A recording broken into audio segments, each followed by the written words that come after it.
कवि के लेखनी गा करती है बाबू। जहाँ न पहुँचे रवि वहाँ पहुँचे चार लाइन भूमिका से कहानी लिहल गई। कैसे? झंखे कुरुराज अब ना रहा, तो झंखे कुरुराज अब ना रहा। आया गुलशन में पतझड़े अहंकारी में, फिर भी रुतबा खड़ी थी लगे साथ में। जल रहा था हृदय दुख के अंगारी में, मन में शासन की इच्छा सदा थी बनी। राज होगा भूमंडल पे तलवार से, अरे ना पता उसको औकात अपनी रही। कूच करना है हमको भी संसारी से।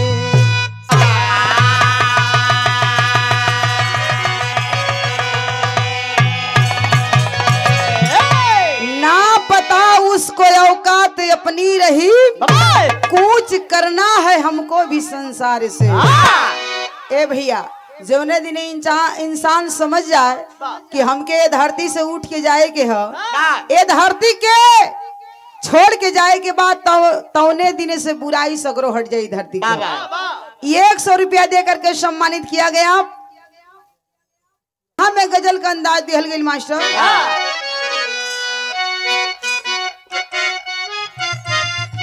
क्या बात है,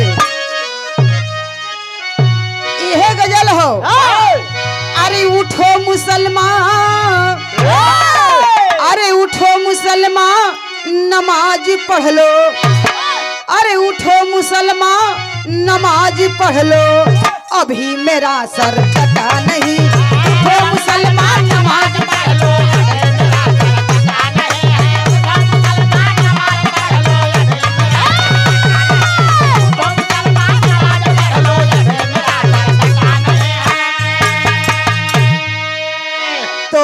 मुसलमान नमाज पढ़ लो।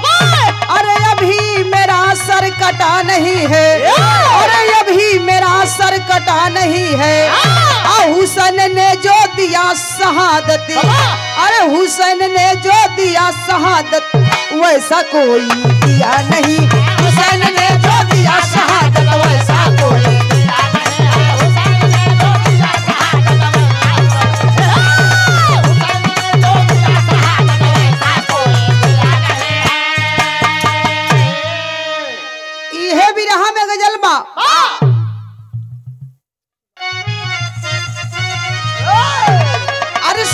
भूमि में पीर बांकुड़ा, और समर भूमि में पीर बांकुड़ा हाय गर्दन नहीं झुकाएगा।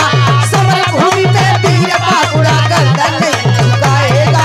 समर भूमि में पीर बांकुड़ा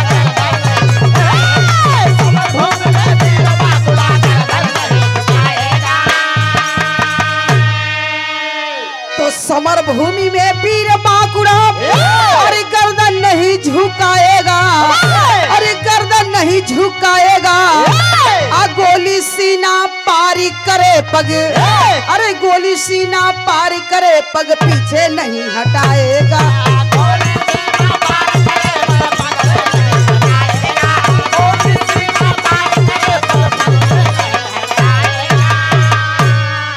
ए भैया, वीर बहादुर बने लाइन लिखल गई।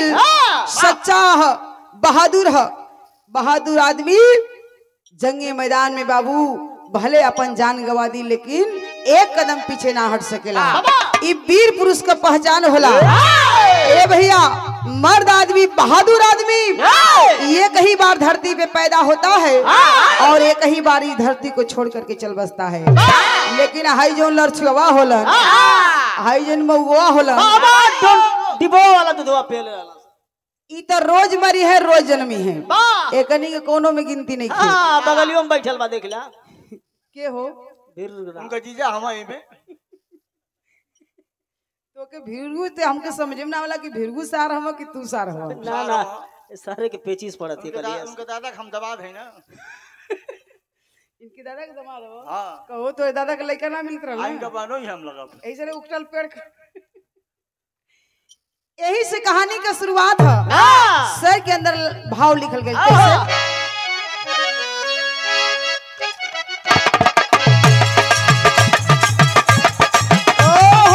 क्या बात है?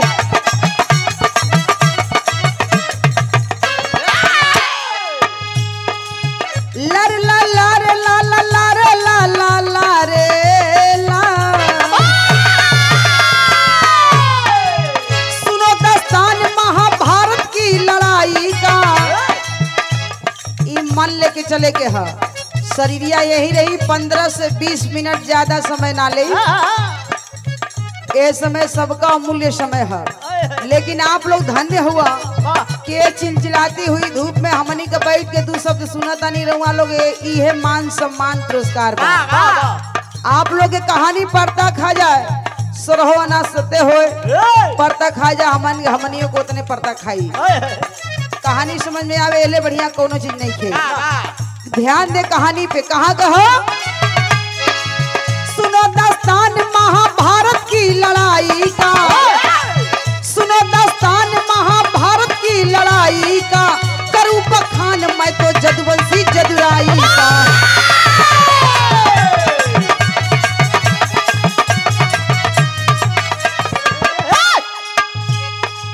सात नदी कुरुक्षेत्र में बहवाई दिए। सात नदी कुरुक्षेत्र में बहवाई दिए। पितामह भीष्म द्रोणाचार्य को मरवाई दिए।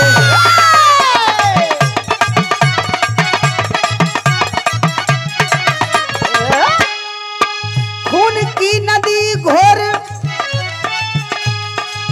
खून की नदी घोर बह रही गहराई पर। खून की नदी घोर बह रही गहराई पर। रहैया रार 30 फुट की ऊंचाई पर।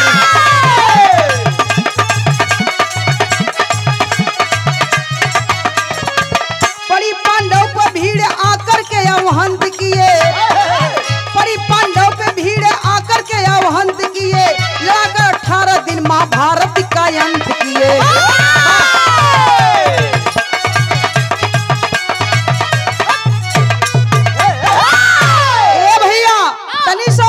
समझ लिन मुरलीधर कन्हैया उधर से सुने के मिलल। बड़ी लीला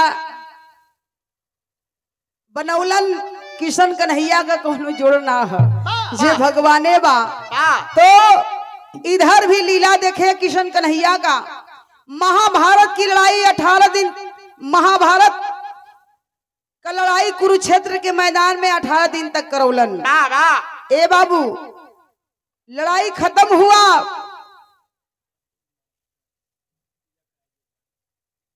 किशन कन्हैया जब अंत कराए महाभारत की लड़ाई बाबू, देखे ओमा प्रमाण मिलेला। महाभारत के प्रेमी आप लोग जानत हुई हैं कि वो कुरुक्षेत्र के मैदान में 7 गो खून का नदी बहल रहल।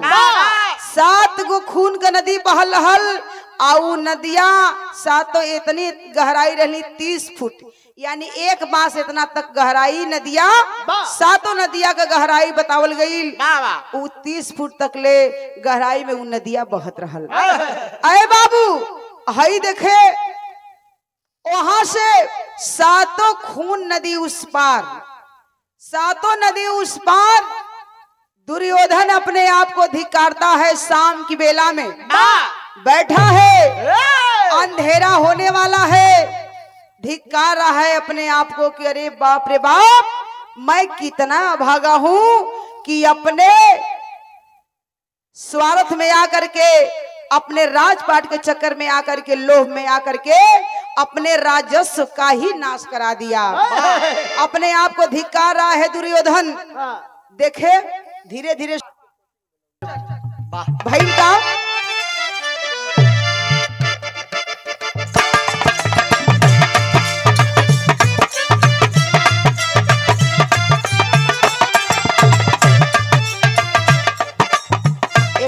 उठावा था। यह दर्ज का बोल है पहले गवैया गावा नगरा की यही गीतिया के पहले में गवैया गावा। कैसे गावे मास्टर?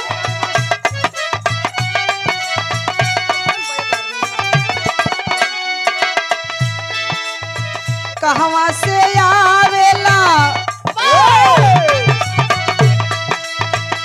लड़का कोनो जात हवन रास्ता देख के लड़की बड़ी सुघर बा आगे आगे चलत बा पीछे से रास्ता पकड़ के लड़का जात हवन कह देलन का कहला रूपवा बनाई ले लू बेगल टकाई ले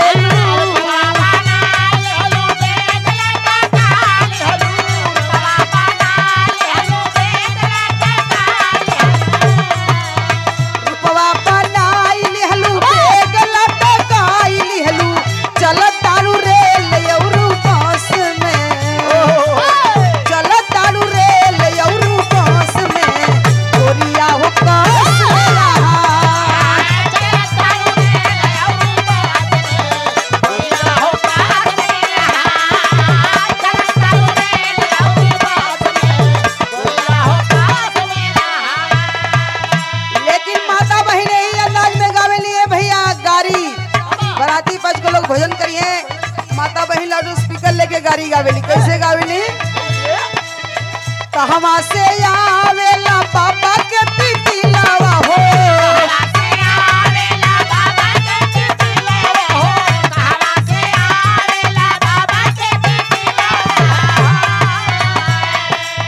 कहवा से आवेला पापा के पितिलावा हो कहवा से आवेला लमैना कहवा से आवेला लमैना हाय रे सावलिया कहवा से आवेला लमैना हाय रे सावलिया क्या बात है बहुत अच्छे कहवा से आवेला लमैना हाय रे सावलिया ए भैया दुर्योधन सातों नदी उस पार बैठा है अंधेरा होने वाला है सोच रहा है कि हम कैसे इस सातों नदी को हम कैसे पार करके अपने घर जाएं लेकिन देखे वही अरार पर बैठल हवन आज जितना वो खुनवा की नदिया में लसिया बही के आवे दुर्योधन दौड़ करके जा करके चढ़ जाता था और वो लसिया पर जब चढ़े तो लसिया भार ना बर्दाश्त कर पावे वो लसिया लेके डूबे लगे ए भैया यही कर्म करते करते धीरे धीरे अंधेरा होने लगा है आज जब अन्हार होके वाला बा ओ समय देखे एक ऐसी वीर की लाश बहती हुई आती है दुर्योधन हड़बड़ायल बा दौड़ के वो लसिया पर चढ़ गई आज जब लसिया पर चढ़ गई तो वो लसिया उस समय भार लेके आ सातों खुनवा के नदी के नाव का काम करके तैर के उस सातों नदियां पार करा दे आज जब सातों नदी को पार कर लिया दुर्योधन तो उसको घर जाना चाहिए लेकिन दिमाग में बात गूंजे लगल आखिरकार इतना लाश पर हम चढ़ली सवार होइली उ लाश बर्दाश्त ना कर दबा लेकिन कौन ऐसन वीर का लाश है कि हमके नाव का काम क के 7 गो खून का नदी पार कैले बा जानना चाहता है दुर्योधन आज सोच रहा है कैले का बा दुर्योधन जानना चाहता है कि कौन वीर की लाश है जो हमें नाव का काम करके नदी को पार किया है शाम की बेला में दुर्योधन चक्रवर्ती राजा था उसके मुकुट में मणियों की जोत है मुकुट में मणियों की जोत थी साथियों उस मुकुट को उतार करके शाम की बेला में अंधेरा है दिखाई नहीं दे रहा है मुकुटवा के उतार के और लसिया के चेहरवा पर लगावत बा तो जब चेहरवा पर लगौलो तो साफ दिखाई दिहलस वह कौन लाश थी साथियों जरा गौर करेंगे कहना है जैसे चेहरा देखता है दुर्योधन कलेजा फट जाता है काहे कलेजा फट गई रोने लगता है का नदिया के पार कैला बेटा बनने वाली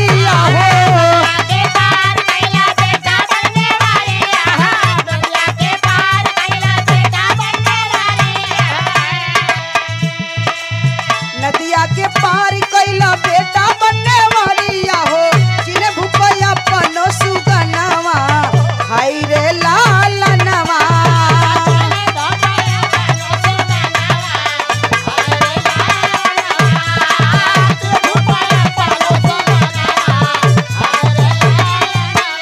ए भैया देख रहा है लाश को चेहरा को जब देख लिया तो अंदर अंदर कलेजा फट गया उसके बेटे यानी दुर्योधन के बेटे लक्ष्मण कुमार की लाश थी।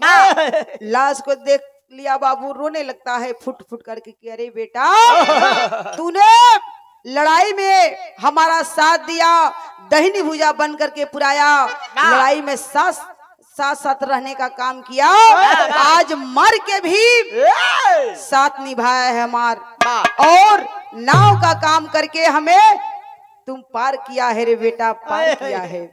ए भैया देखे दुर्योधन कैले का बा कि अनना फनन में भूपला सदा फना वाले हो,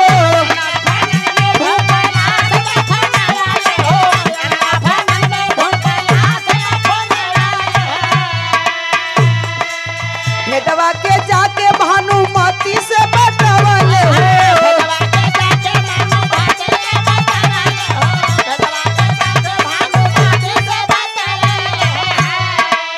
झरझर बरसेला नया नवा, झरझर बरसेला नया नवा, आई रे सुगनवा,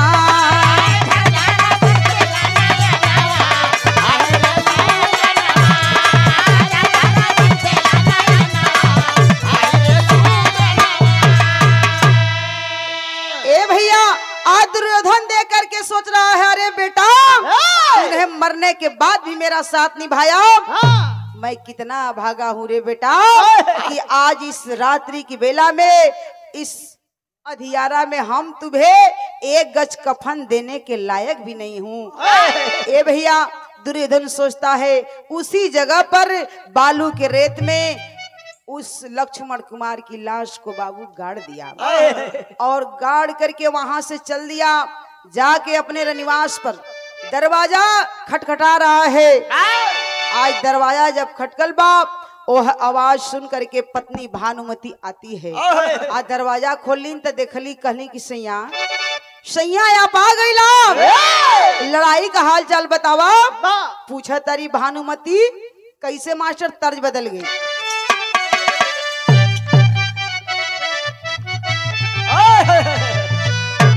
यह तर्ज है कौनो ननद भौजाई के बात है।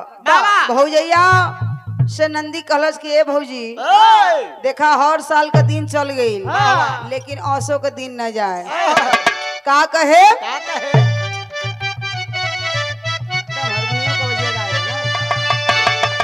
अरे कही दा भौजी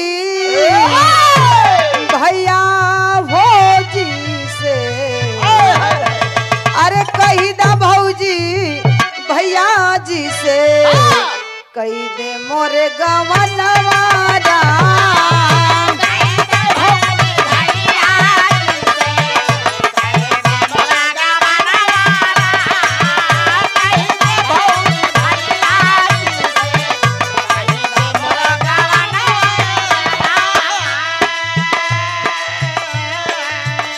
कही दा भौजी भैया जी से, अरे कोई दे मोरी गवनवारा, जन दी है कुना दौरी, जन दी है गहनवारा। कहलस के भौजी हम ये कुछ हो ना चाहिए, न कुंडा दिया न दौरी दिया न गहना दिया न गुड़िया दिया, बस दूठ चीज दे देबू तो हम अपने ससुरा चल जाए। कलश की का ननद तो बताओ बा कि दुइये गो सामनिया दिहा और चौकी औरी बेलाना रामा। कलश की ननद दूगो सामान लेके का करबू हो, चौकी बेला कल भौजी सुना कि दुइये गो सामनिया दिह और चौकी औरी बेलाना रामा, लोहिया काट देवरा हंसी है, लोहिया काट देवरा हंसी है, बेल के सजनवारा,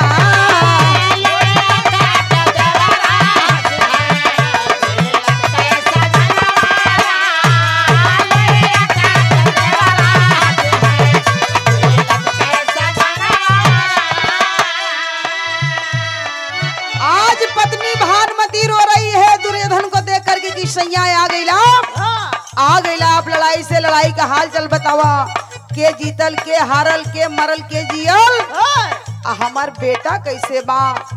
दुर्योधन आज खड़ा होकर के आंख में आंसू लेकर के बता रहा है, हमार बेटा ये दुनिया के छोड़ के चल गए, लड़ाई में मारा गया।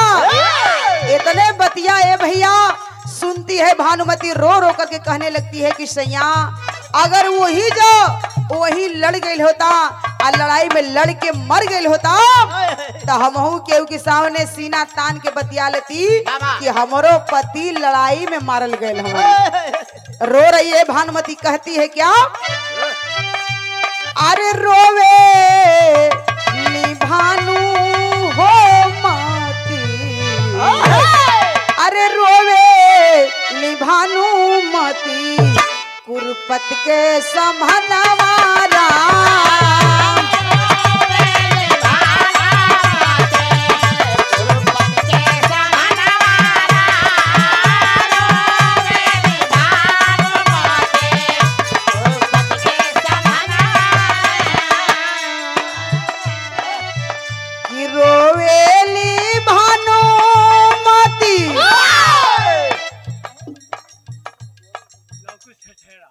भानुमति कहती है, क्या कहती है कि रोवेली भानुमति अरे कुरपत के समहनवा रामा, आ काठे को करे जवा कैसे, काठे को करे जवा कैसे, कैला मोर सजनवा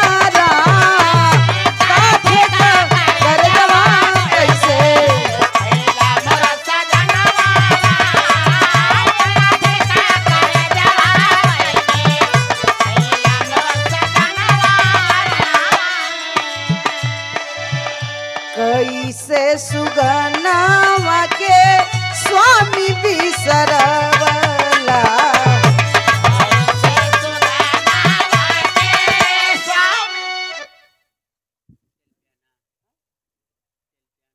लेती कि हमार पति लड़ाई में मारल गया, कितना भागा हुआ कि आज बेटा के एक गज कफन देवे के लायक भी ना रह सैया।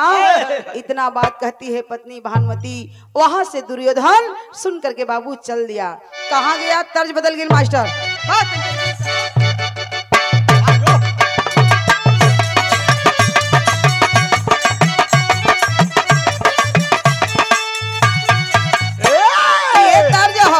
कौनो मेहरारू अपने मर्द से फरमाइश कैलस, का कहे कलश की सैया हमके झुलनी एह जुग वाला बनवा दो। मर्द बड़ा खुश बा, बनवा देहलस, तनी सा ओमा मिस्टेक हो गई झुलनी में। तो मेहरारू कहे, का कहला, झुलनी का रंग साचा हमारे पिया,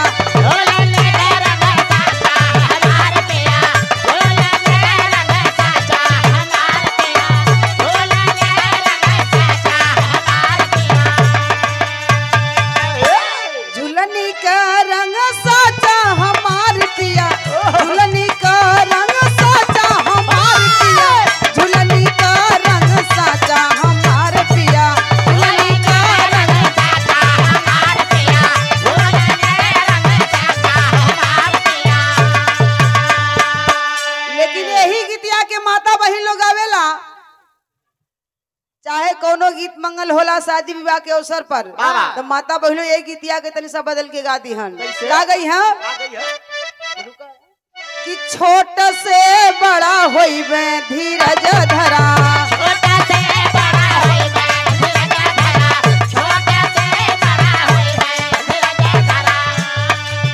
छोट से बड़ा होइबे धीरज धरा। कोनो नई नई लड़की की गौना हो गई, तनी कम उम्र रहे आ मर्दा का तनी कड़े रहे। मर्दा जिया मेहरुआ कहलस, का कहे,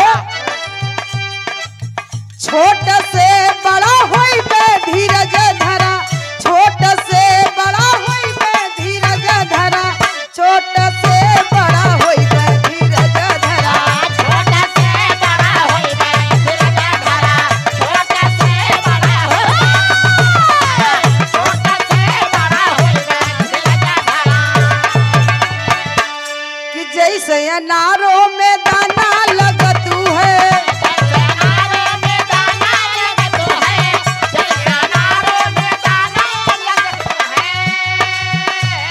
जैसे अनारों में दाना लगतू है, ओइसे दनेदार होइबे धीरज धरा।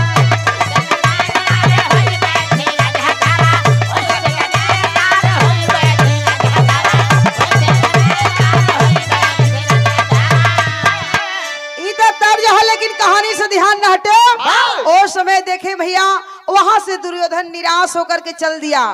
कहाँ जाता है? भाव लगल बिरहा में मास्टर।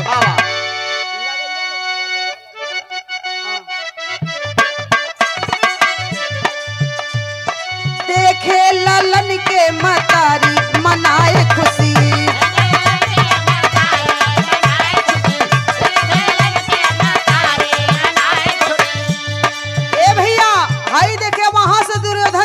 कहाँ?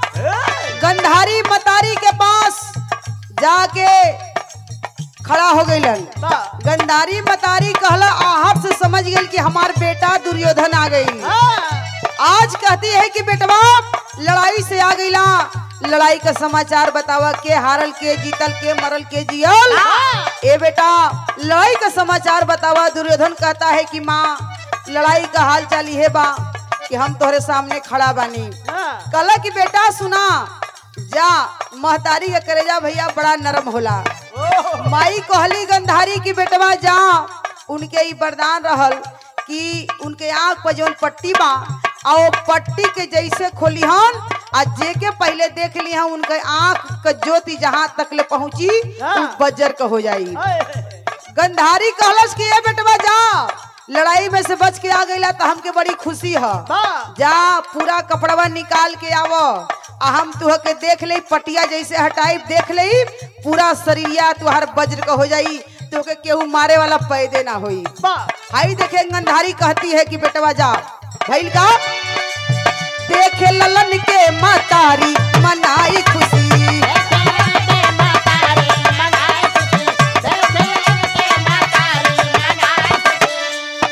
बतिया कहेली बिचारी मनाई खुशी, बतिया कहेली बिचारी मनाई खुशी, देख ललन के मतारी मनाई खुशी।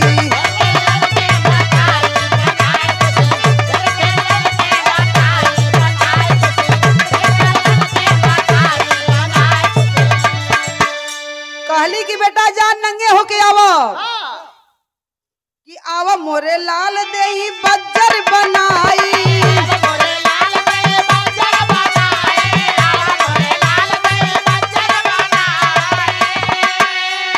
तबले तो छल कैले आके जदुराई,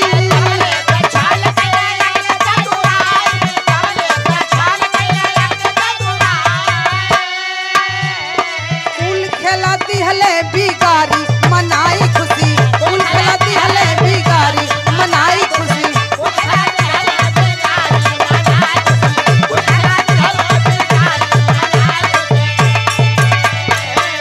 ए भैया दुर्योधन आड़े में आके पूरा कपड़वा अपन निकाल देहलस आ नंग धड़ंग होके राजेश सवरिया भैया जब नंगे होके हाली हाली जाल चाहते कि गंधारी मतारी के पास जाई।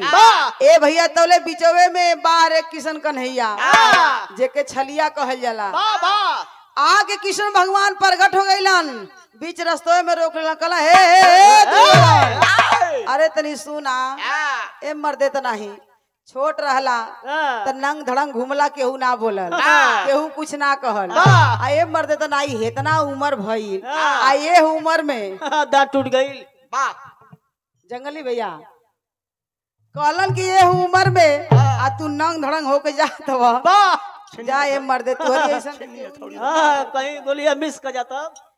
ए मर्दे तो नहीं बतावा, नंगे जात हवा वो मातारी के पास, सामने कला छी छी बक तोरी ऐसन तो बुर्बक केहू धरती पर ना हो। ए भैया तो देखे दुर्योधन के दिमागवा में ई बतिया घर का गईल, सही बात है। तब ए भगवान तब का करी? कहला कि तब का करी?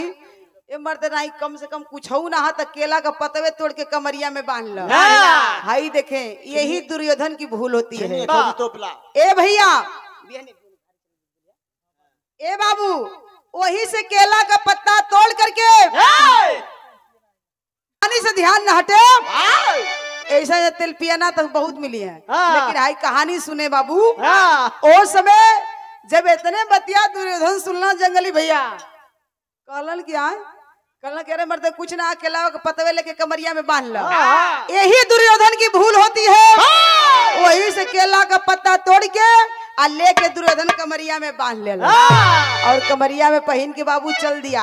आज जब गईल गंधारी मतारी के पास तो गंधारी मतारी आंख का पट्टी खोलली, आज शरीर के तरफ देखली दुर्योधन के तरफ, तो जहां तक ले जोत पहुंचल शरीर का के ऊपर आंखी का जोत पहुंचल, पूरा शरीरिया वज्र का हो गई। आज जब वज्र का हो गई गंधारी मतारी खुश हो गई, जा बेटा अब तो के धरती पे केहू मारे वाला ना हो, अब तो और शरीर वज्र का हो गई, पत्थर का हो गई, जा तू आराम करा। देखे बाबू यही से चल दिया दुर्योधन, जाता है कहाँ विदेशिया में भाव दिल गेल मास्टर।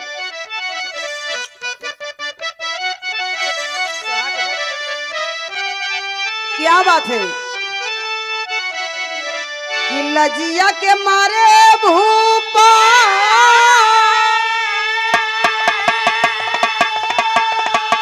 ये बाबू तनवा छिपाई लिहले,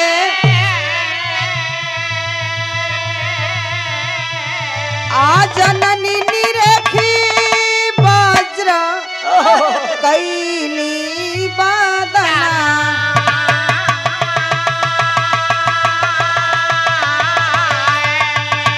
पनिया में पठे मंत्र आ पढ़ी के महाशय जी, आ मान सरोवर में पवले ठिकाना।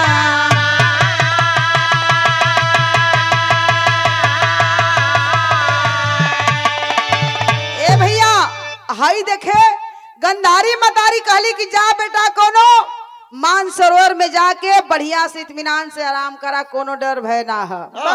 देखे वहां से दुर्योधन चल दिया, जाते जाते बाबू मान सरोवर के किनारे पहुंचा। ले लिखा है बाबू ए शांति से बैठा भैया। मान सरोवर के किनारे दुर्योधन पहुंचा है। वो जल थम मंत्र जानता था, दुर्योधन मंत्र जानत रहे, जल थम मंत्र का जाप करके और वही में मान सरोवर में धीरे धीरे प्रवेश हो गई। आज जब प्रवेश हो गई जाके अंदर, यहाँ तक प्रमाण मिलता है कि वो मान सरोवर में जब गई दुर्योधन तो लक्ष्मी जी अपना आसन दे देती हैं बैठने के लिए। वो आसन पा गया, दुर्योधन आराम करने लगा। लेकिन यही से कहानी मोड़ ले बा। इधर भइल का ये देखे बड़े, यही से कहानी मोड़ ले सीधर होत का बा मास्टर चढ़ा के कि ये हवर पंचाली जाबा ए बाबू आरती करना चाली, आ कौन वीर कुरुपति के कैले बाधना।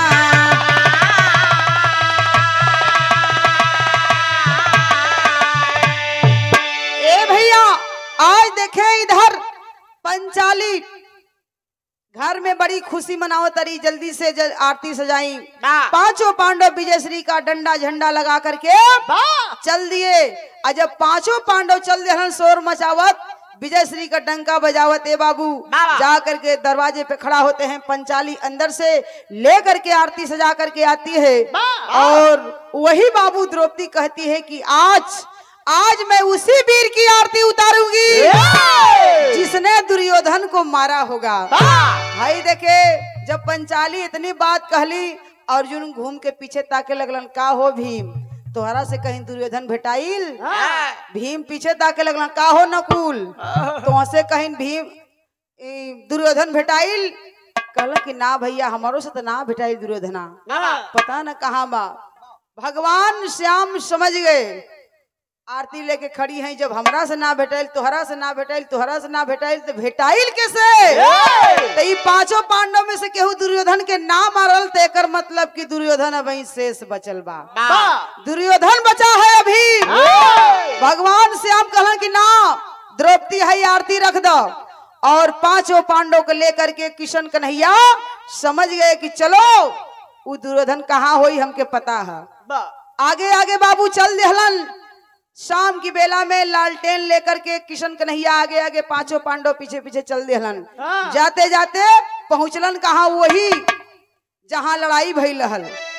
कौने जगह पर? कुरुक्षेत्र के मैदान में पहुंच गए। जाके जितना ओमन लसिया पड़ल रहल ओके उलट पलट के देखत हवन। चिन्हता लोग कि कहीं ई त दुर्योधन के लसिया नाई न बाप, कहीं ई त लसिया ना न हो। भइल का मास्टर?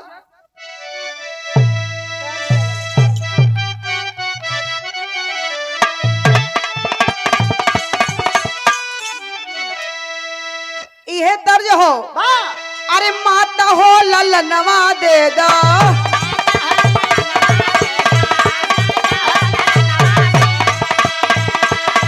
बहिनी हो बीरनवा दे दा,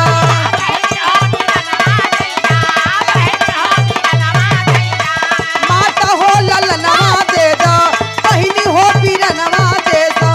देशवा के खातिर भौजी, देशवा के खातिर भौजी अपन सजनवा दे दा, माता हो ललनवा दे दा।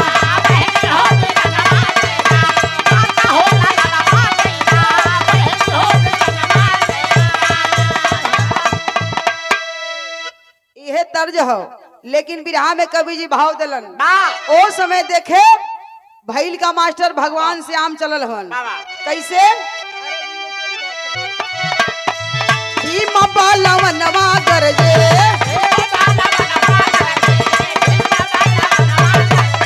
कुंती के ललनवा गरजे,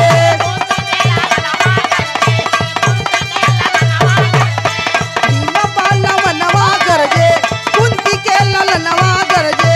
कहवा लुकाइल बाटे, कहवा लुकाइल बाटे, आज दुश्मनवा गरजे, भीम बालवनवा गरजे।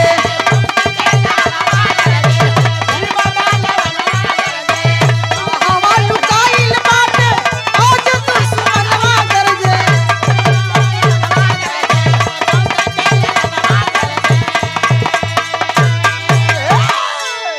ए भैया ओही समय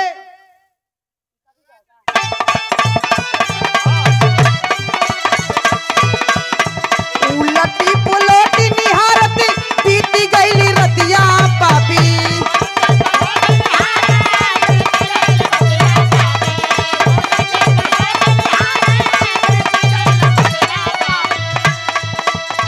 हिजड़ा बन के बैठल बाटे, हिजड़ा बन के बैठल बाटे, बहरे आजा घतिया पापी।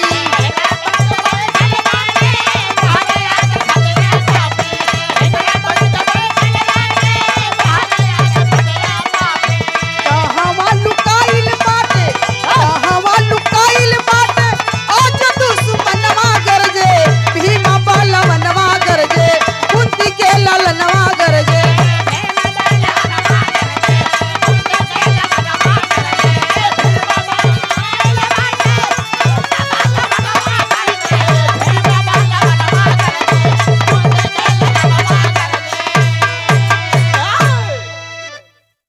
ए भैया ओ समय देखे किशन कन्हैया पूरा लाश के ललटेन लेके पांचों पांडव के साथे उलट पलट के देखो कि कहीं ई तो दुर्योधन के लाश नहीं खे, कहीं ऊ तो लाश नहीं खे। लेकिन दुर्योधन जब मरल रहे तब तो लाश रहे। रात भर देखते देखते बाबू रात बीत गई। आ जब रात बीतल भोर भइल तो देखे जब तन तनी फरियाए लगल, उजाला होखे लगल। ओ समय भगवान श्याम देखलन तो पैर के चिन्ह रहल, वही बालू के रेत में पैर के निशान रहल। जब देखला कहला ओ हो दुर्योधन कहीं ना गइल बा, बस हमरे पीछे पीछे चला लोग, दुर्योधन इधरे गइल बा।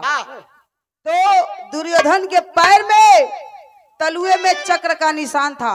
क्योंकि दुर्योधन चक्रवर्ती राजा था ना, उसके मुकुट में मड़ियों की जोत थी और पैर के तलुए में चक्र का निशान रहल। आज वो पैर का निशान देखलन किशन कन्हैया कहलन कि बस बस दुर्योधने का ही पैर बा, दूसरे का नाई बा। बहिल का मास्टर तेरी के भाव दिल गई।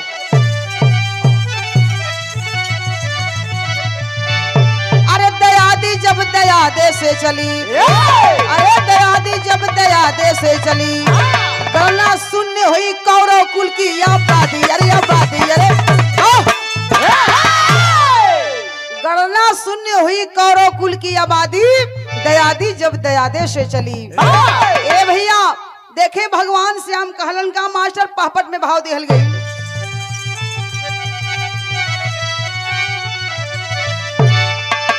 अरे अर्जुन संग में बोले पांचों भैया तनवा कापेला। अरे अर्जुन संग में बोले पांचों भैया तनवा कापेला। हाक लगावे भीमसेन बल दैया तनवा कापेला।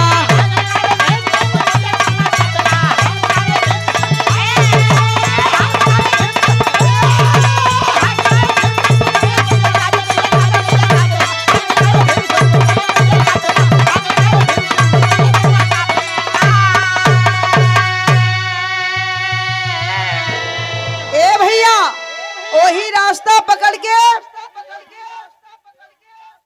हेलो हेलो हेलो चाचा देख के चले लगलन। आगे आगे चलत हवन, पीछे पीछे पांचों पांडव चलल हवन। निशान जाके सरोवर के किनारे उ निशान खत्म हो गई रहल। पैर के निशान खत्म बा। भगवान श्याम कहलन कि कहीं उ गईल ना बा दुर्योधन, बस बस यही पनिये में उ लुकाइल बा। जल थम मंत्र जानला, मंत्र का जाप करके यही पनिया में गईल बा और पनिये में लुकाइल बा, कहीं बा ओ ना। ए भैया इतने बात किशन कन्हैया कहलन। पांचों पांडव वही ज अर्जुन का कहले कि धनुष बाण लेके तैयार हो गईलन। भीम लेके गदा पटक पटक के देवे लगलन, आवाज जोर जोर से सुनावे लगलन। कहला कि जब ये पनिये में है तो हमार बतिया तो सुनबे करी। भैल का मास्टर कहना हो पहपट के अंदर भाग। अरे अर्जुन संग में बोले पांचों भैया तनवा कापेला। अरे अर्जुन संग में बोले पांचों भैया तनवा कापेला। हाक लगावे भीमसेन बल दैया तनवा कापेला।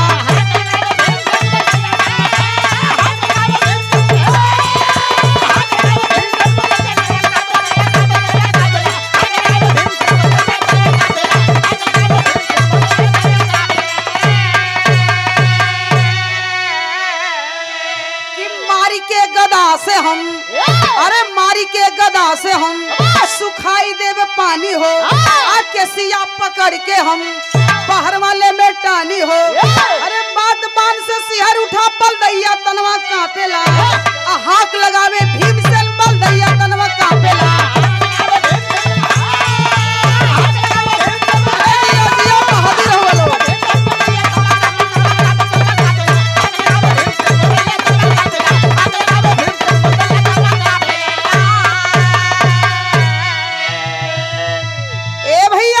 हई देखो अर्जुन धनुष बाण लेके तैयार हो गईलन।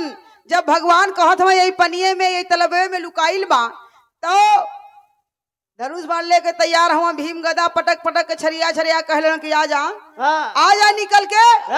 अब रख दी बस 5 मिनट और। कहलन कि जब यही में पानी में बात हम गदा लेके तैयार हो जाई। ए भैया देखे जब ही गदा पटक पटक के अर्जुन भीम सभे गाड़ी देत बा, दुर्योधन सुनत बा। दुर्योधन कहाँ वीर बर्दाश्त करे वाला। दुर्योधन वही पनिये में से कहता कि हाई देखो ई पांचों पांडव आके गरगद मचौले हम आई, हम बर्दाश्त ना कर सकीला। दुर्योधन वहां से चल दिया। आज जैसे बाबू गद्दी छोड़ करके आने लगा, यह प्रमाण मिलता है कि लक्ष्मी जी पैर पकड़ लेती है कि दुर्योधन आज मत जा, तोहरे खातिर दिन ठीक नहीं खे। कल जइबा तो तुहार केहू कुछ बिगाड़े वाला पैदा ना होई।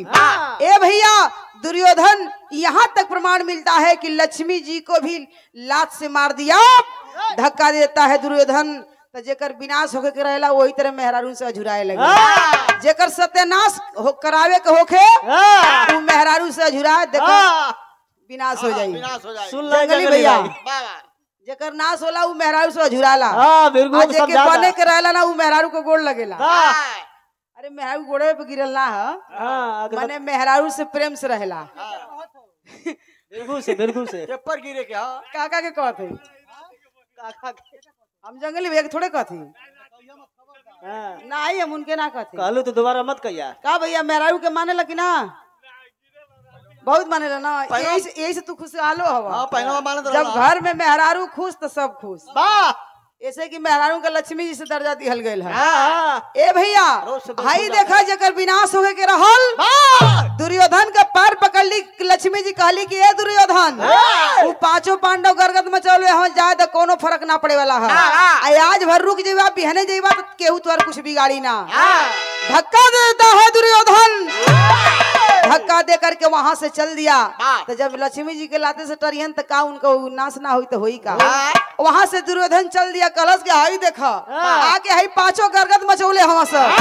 अब हम वीर बर्दाश्त करे वाला ना है, चाहे मरब चाहे मराई। ए बाबू दुर्योधन चल दिया, आज जैसे आवे लगल धीरे धीरे तब पनिया में झलके लगल। आज जब पनिया में झलके लगल तो दुर्योधन के देख के भीम कहा कि हम गदा लेके मार दे जान से, सला के चल के आरती उतरवा ले। अर्जुन सोचा कि हम धनुष बाण लेके साथ दे। गदा पटक पटक दुर्योधन छरिया लगला, भगवान से हम कहला कि अरे तनी बहरवा आवे दलो, तनी बहरवा आवे दलो। ओकरी बात जैसे लड़ाई कल चाहिए वैसे कल, कम से कम वो पनिया में से बहरवा ते आवो। आज जब आके सन्मुख खड़ा हो गई, आज जब खड़ा हो गई दुर्योधन तो छरिया लगला पांचों पांडव। भगवान श्याम कहला कि रुका, के सामने आवेला तो उसे समझल जला। ए भैया दुर्योधन कलश की हाई देखला, काहे भगवान, काहे धर्मराज, हम सुनीला कि तू धर्म का लड़ाई करेला। तो इंसान के कब अखरेला जानत है, जब तीनों लोग 14 भुवन घूम आई, मने 3 पन बीत जाई, 4था पन में जब हल्ली इंसान भिरगु को उम्र को हो जाई तो ये तो के 4था पन के लोग तब इनके पीछे लग जाई। ए भैया जब इंसान हर तरह से मजबूर हो जाला तो ओके जानत हवा आकाश पताल एक हो जाई। तब ओके ज्ञान आई कि ए भाई का केकर बिगड़ले रहनी, केकर दिल कष्ट में कैली त का भइल। दुर्योधन कहता है एक बात, का कहलस, आल्हा के अंदर भाव देहल गई।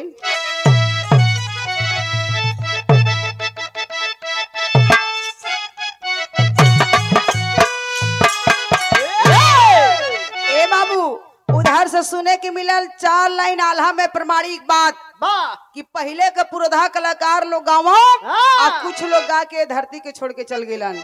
आल्हा में सवाल जवाब कहे तो 4 लाइन सवाल जवाब इधरों से आल्हा में प्रमाण लगल। का लोग गावे मास्टर हमारा विजय सुधिया साहब, विजय सुधिया दी कहाँ से डिस्टर्बिंग हो गल, तनी में टोनवा डाली।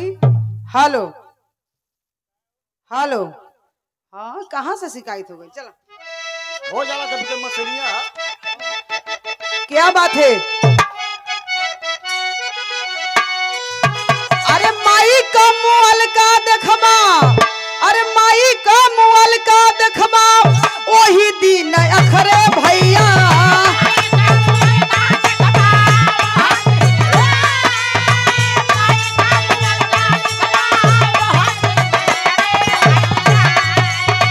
जेह दिन भूखिया लागल बाबरिया,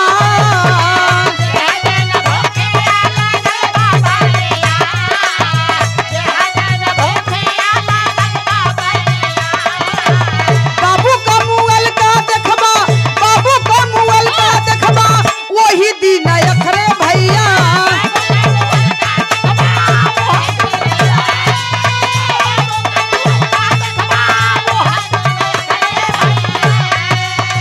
जेह दिन दुआरिया पर अइला करजदार,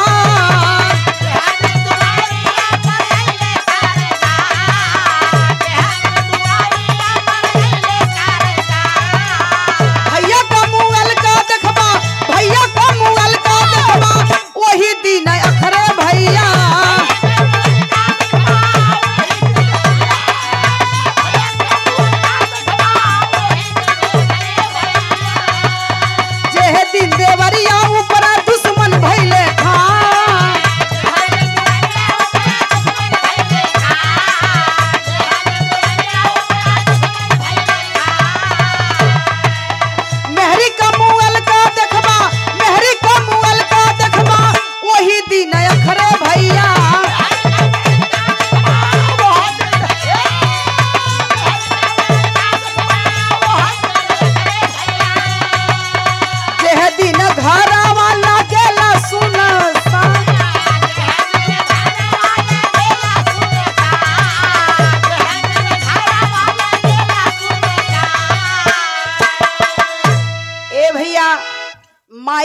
मुअल पुरधा कलाकार लोग आवो पहले 4 लाइन आल्हा सवाल जवाब।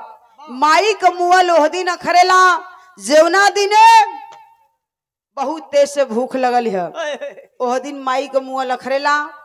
बाबू का मुअल ओह दिन अखरेला जेवना दिने आके कर्जदार दुआरी पकड़न के हे फलाने तुहार बाबू इतना कर्जा कैले रहन चाहे इतना हमर कर्जा हद ओह दिन बाबू का अखरेला मुअल की हमर बाबूजी रतन त खड़ा हो जतन कि बेटा अभी हम जियते बानी।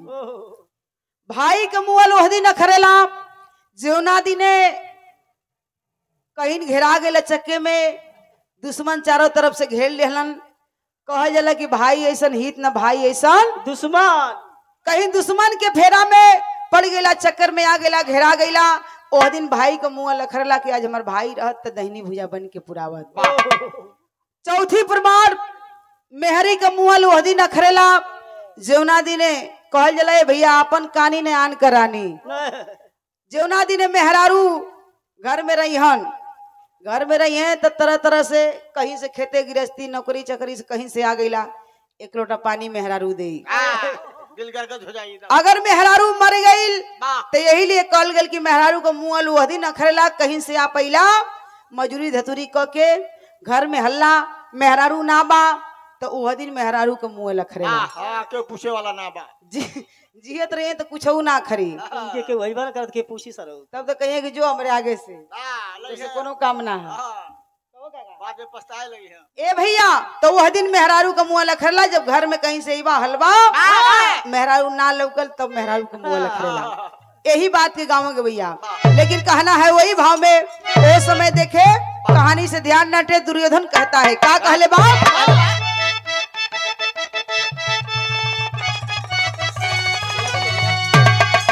अरे मानव के ज्ञान हो अरे मानव के ज्ञान हो सु झेला चौथे पनवा भैया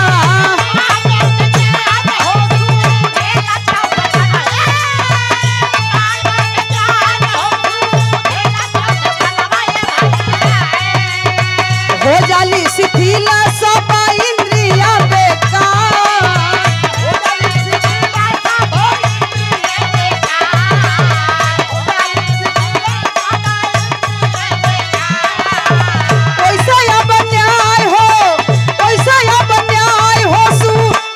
कुरुपत के भैया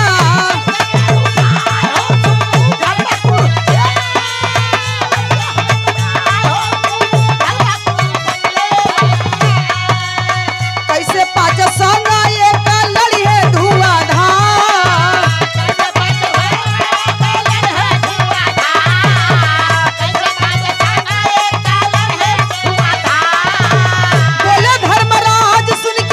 बोले धर्मराज सुन के मधुरी बचनिया भैया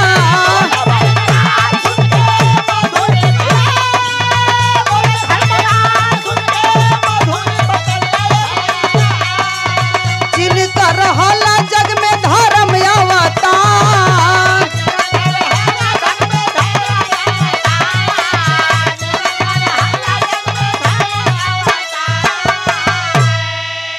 ये देखे बहुत सा सम्मान कईयों बार सम्मानित भाई देखे उस समय दुर्योधन कहला कि हम अकेले हैं का हो धर्मराज हाई गदा लेके हाई अर्जुन लेके धनुष बार छरियात हवन मारे मारे हम अकेले ही या तू लोग 5 जनी हवा तो का लड़ाई शोभा देता यही लिए कली कि जब आदमी को कोनो अंग भंग हाथ गोड़ कुछ काम ना करेला तब सोचे पर मजबूर होला कि आह दादा केकर का बिगाड़ देहली मजबूर होता है इंसान वैसे ही दुर्योधन हो गया कलश के हम अकेले ही तू लोग 5 जनी हवा तो लड़ाई ठीक बा का हो धर्मराज हम सुनीला कि तू धर्म का लड़ाई करेला तो ये ठीक बा हम अकेले ही तू लोग 5 जनी। तब धर्मराज बोलते हैं धर्मराज कहलन का मास्टर सीधा साधा मनई का कहला आल्हा न मर्दू लगल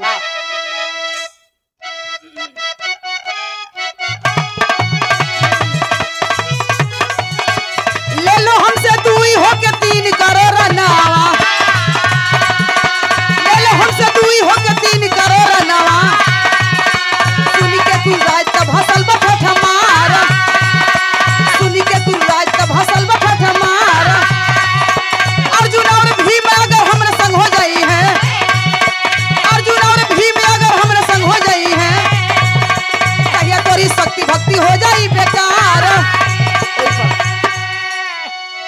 कहलन धर्मराज की जब इहे ठीक बा तू अकेल हवा हमनी के 5 जानी तो एक काम कर। कहलन कि हमारी में से 2 जानी के ले ला। आज जब 2 जानी के ले लेबा तो तुहनो लोग 3 जानी हो जाइबा आ हमनो के 3 जानी हो जाई। तब लड़ाई का आनंद आई। तब दुर्योधन जब इतने बात सुनला धर्मराज का तो हंसे लगल, हंसने लगता है। कहलस के धर्मराज सुना तुम्हारा बात सुन के हमके हंसी आवत हिया। अगर ई बतावा कि हम अर्जुन आ भीम के ले लें तो हमन 3 जानी हो जाई तो तू लोग का दशा कइल जाई। बढ़िया बढ़िया आदमिया के छाट के ले लें अर्जुन भीम के तो तू लोग का गति हुई। कहलन कि हम बतावत हई लड़ाई के तरह हुई। दुर्योधन कहता है का कहलस वही अंदाज में अर्जुन और भीम अगर हमारे संग हो जाई है कहिया तोरी शक्ति भक्ति हो जाई बेकार, कहिया तोरी शक्ति भक्ति हो जाई बेकार। करी है समारा दोनों दल के रजनवा, करी है समारा दोनों दल के रजनवा। पांडवन के भूप भीम बोले है मुरार, पांडवन के भूप भीम बोले है मुरार। कहिया से पेटू भीम हो गए रजनवा, कहिया से पेटू भीम हो गए रजनवा।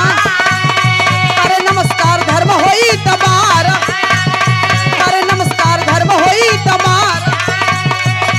अरे हर वंश ग्रंथ, अरे हर वंश ग्रंथ भीम दाबे निज बगलिया आ ग्रंथवे का धर्मराज कहले नमस्कार। सुना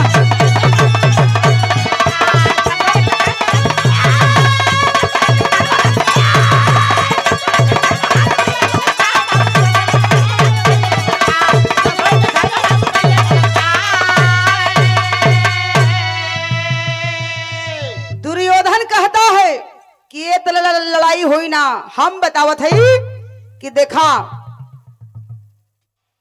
लड़ाई ये तरह हुई कि दोनों दल का राजा आज लड़ाई करी है।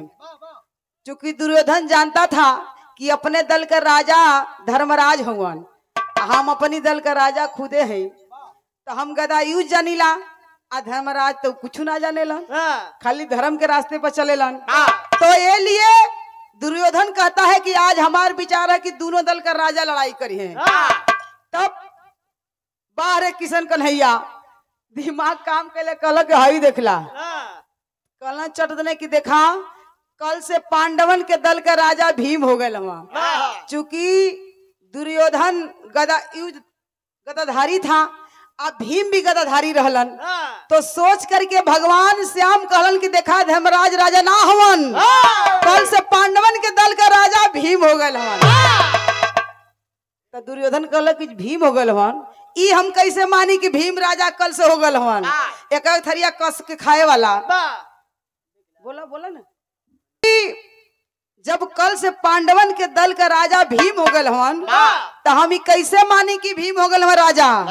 एक थरिया कस के खाए वाला गधा खान खा के उल्टे वाला भाई समझ उलट जाए तो कहिया से ही भीम राजा हो गई। कहलन कि ना कल से हो गए हवन राजा भीम। तो ठीक है अगर भीम राजा हो गए हवन तो देखे वो 5 पांडव में इस श्राप मिलल रहल कि राजा का राजा नमस्कार कलई तो उजर के भस्म हो जाई। कहलन दुर्योधन की देखा हम मान ले कि कल से पांडवन के दल का राजा भीम हुआ, हमारे एगो शर्त बा कि धर्मराज नमस्कार करे भीम को, दोनों हाथ जोड़ के प्रणाम करे तो हम समझ जाए कि कल से पांडवन के दल का राजा भीम हुआ।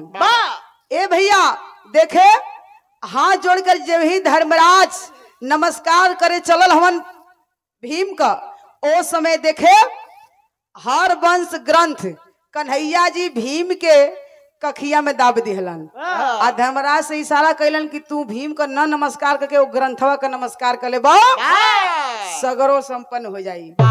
ए भैया वही देखे धर्मराज भीम का न नमस्कार करके ग्रंथवे का जो कखिया में दबले रहलन भीम वही ग्रंथवे का नमस्कार कर लिहलन।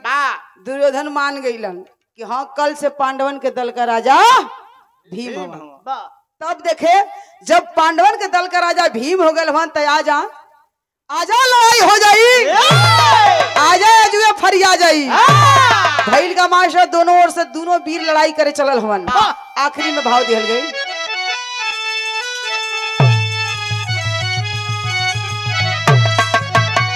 अरे दोनों वीरवन के गदा, अरे दोनों वीरवन के गदा घहराए हो लगल, तहिया धरती और आकाश डगमगाए हो लगल।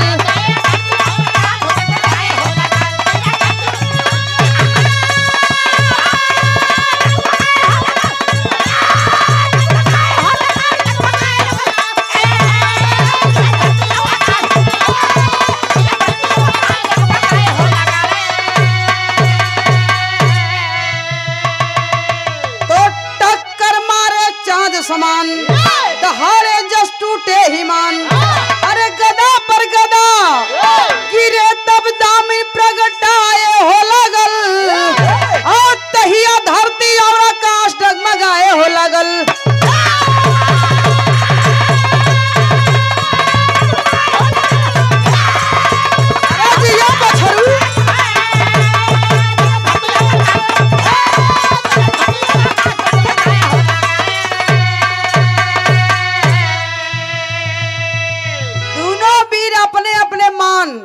इधर से दुर्योधन और उधर से भीम गदा लेके दौड़ा। दोनों ओर से जब गदा लेके दौड़ा ए भैया, तो भीम अगर एक गदा मारे दुर्योधन के तो टनाक से सरिया पर से छटक जाए। दुर्योधन बज कर रहल ना, अगर एक गदा मारे तो टनाक से करके छटक जाए गदवा। दुर्योधन अगर गदा मारे तो भीम 3 ढुमलियां खाए। भगवान से हम दूर से देखा तो कहला कि तो लगत है कि एक सब मरचा खा के ढेपिए तीत हो जाई। ई देखत है तो ई पांडव कुल बची है नहीं, भीम के तो बड़ी दुर्दशा करी। भीम मारत हम तो टनाक से करके छटकत बा कोई शरीर पर से, आ दुर्योधन मारत था कई ढुमलिया खात हम। ये लगत है कि भीम जी के यहाँ बेइज्जती हो जाई। ए भैया जान गए का खतरा बा। ओ समय देखे किशन कन्हैया इशारा करते हैं, इशारा कैलन भीम के ए भीम ओ तेरे दिन भर मरबा, मारत मार तू ही मर जाइबा, तू मरे वाला ना हो। हम बतावत हैं कि कहीं न मरबा ओके चोट ना लगी, ओके ऊपर मरबा तब लाज ना, नीचे मरबा तो लाज ना, वैसा आइबे करे था। ओके दाएं मरबा तबो लाज ना, बाएं मरबा तबो लाज ना, तबो के कुछ असर ना करी। हम बताओ थे इशारा में बतौलन भगवान श्याम कि ओके कमरिया जंगिया के बिचवा में तनिको तनिको मरबा ओछराहो लगी, बेहोश हो जाई, बेहोश हो जाई। ए भैया ओछराहो लगी तो धरती के छोड़ के चल जाई। हाई देखे इशारा पा करके भीम कैलन का भाव लगल मास्टर। तो इशारा कैले जब जदुनंदन, अरे इशारा कैले जब जदुनंदन, अब भीम कर दिए जांग का भंजन। तो गिर के जमीन ऊपर राजा छटपटाए हो लगल, और तहिया धरती और आकाश डगमगाए हो लगल।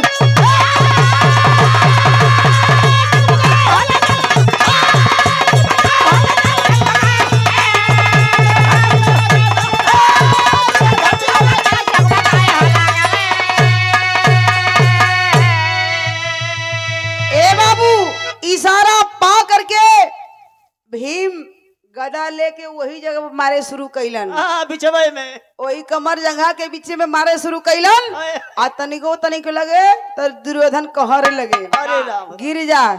आ जब ऐसा मरला भीम, ऐसा मरला गदा के भैया जब से सुधिया लेलन तो एक बार मरला, जब ढल तो कई गदा मरला वही पर, गदा पर गदा मरला, उड़ गया।